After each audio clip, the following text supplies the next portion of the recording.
스승의 날 책상 위에 놓인 작은 봉투 하나가 수십 년간 정직하게 쌓아온 공직 생활을 한순간에 벼랑 끝으로 몰아넣는 광경을 저는 수없이 목격해왔습니다. 그저 감사의 표시라며 학부모가 두고 간 5만 원권 상품권 한 장이 평생의 업을 송두리째 흔드는 독이 되어 돌아왔을 때의 그 참담함은 말로 다할 수 없습니다. 누군가에게는 고작 치킨 몇 마리 값일지 모르나 엄격한 청렴 의무를 지닌 공직자에게는 파면이나 해임까지도 거론될 수 있는 치명적인 위협이 됩니다. 행정사님 말씀이 구구절절 제 가슴을 후벼 팝니다. 저는 정말로 그 상품권을 받을 생각이 전혀 없었습니다. 교무실 책상 구석에 몰래 두고 간 것을 뒤늦게 발견하고 바로 돌려주려 마음먹었지만 갑작스러운 공문 처리와 수업 준비로 며칠이 지나버렸습니다. 그 짧은 며칠 사이에 누군가의 신고로 징계 조사가 시작되었습니다. 며칠째 잠도 못 자고 제가 읽어온 모든 것이 부정당했다는 절망감뿐입니다. 저도 비슷한 처지입니다. 평생을 성실하게 봉직해왔는데 한순간에 중징계 대상자가 되어 직권을 상실하게 될까봐 극도의 불안감을 느끼고 있습니다. 가족들 얼굴을 볼 면목도 없고 주변 동료들의 시선이 무서워 출근하는 것조차 지옥 같습니다. 정말 방법이 없는 걸까요? 두 분의 심정을 충분히 이해합니다.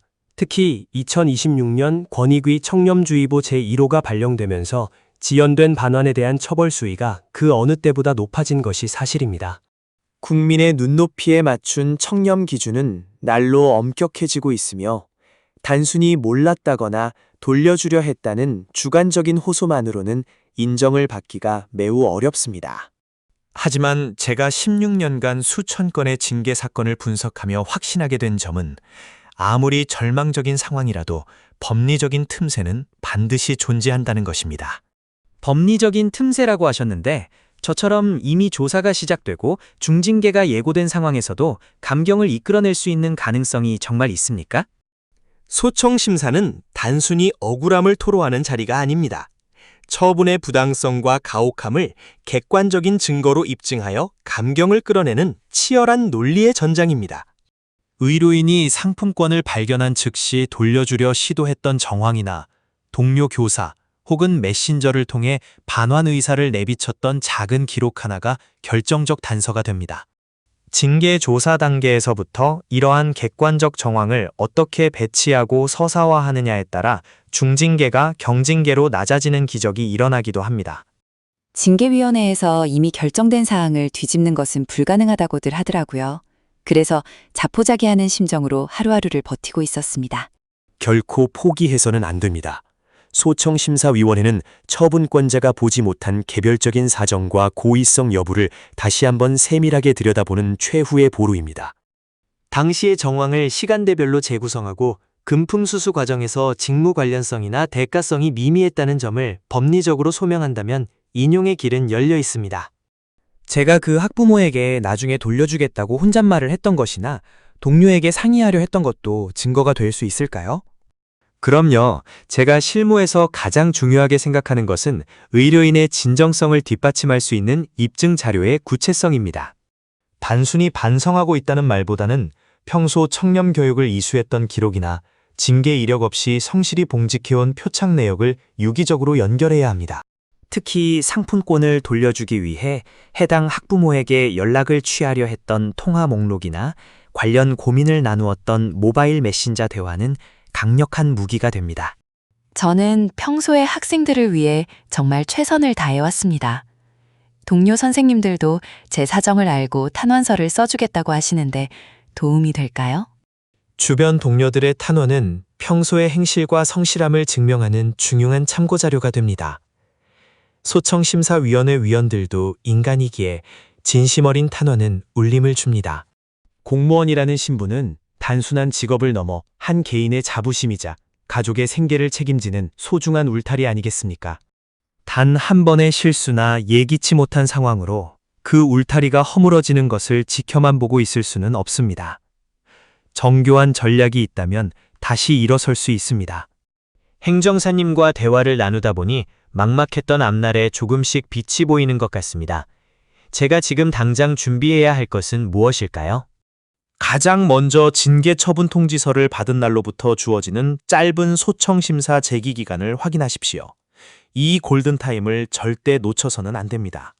그 다음은 사건 당일의 행적을 1분 단위로 꼼꼼하게 기록하는 것입니다.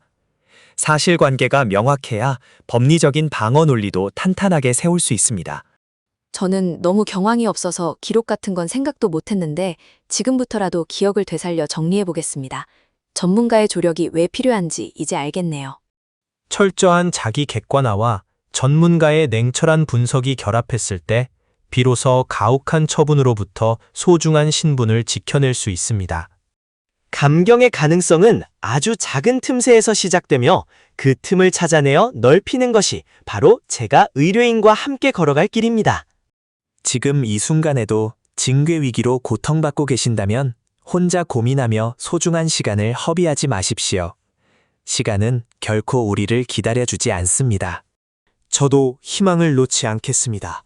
제 억울함을 제대로 소명해서 다시 아이들 곁으로 돌아가고 싶습니다. 꼭 도와주십시오.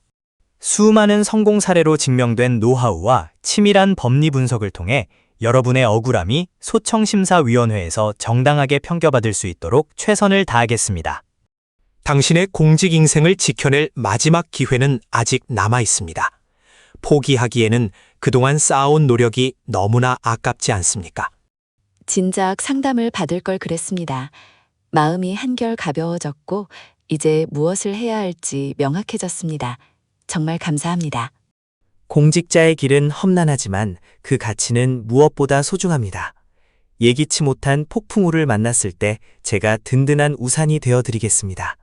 더 이상 혼자 눈물 흘리지 마시고 전문가와 함께 냉정하게 대응하십시오. 감경을 통해 다시 명예를 회복할 수 있습니다. 법리는 차갑지만 그 안에서 따뜻한 구제의 길을 찾아내는 것이 제 사명입니다. 끝까지 함께 싸워서 좋은 결과를 만들어냅시다. 믿음이 갑니다. 내일부터 알려주신 자료들을 하나씩 수집하고 체계적으로 준비를 시작하겠습니다. 감사합니다, 행정사님. 네, 좋습니다. 정교한 논리와 대응 전략이 있다면 충분히 승산이 있습니다. 저희 사무실이 가진 모든 역량을 쏟아붓겠습니다. 징계 처분은 초기 대응이 성패를 좌우합니다. 상세 상담은 누리 행정사 사무소를 찾아주세요.